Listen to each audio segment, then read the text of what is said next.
How to fix a messenger call problem on messenger. Today guys, I have the solution how to fix and solve these problems. Just watch this video until the end.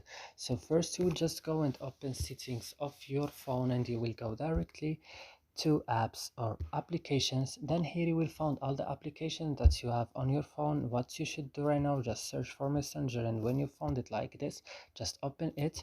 And you have to go now to storage, and of storage, be careful here, go to clear data and click OK, and go back and click on force tab and click OK, and back again to Play Store and update it again. And that's it. I hope this video is useful for you. Do not forget to like and subscribe in our channel, and see you in another video.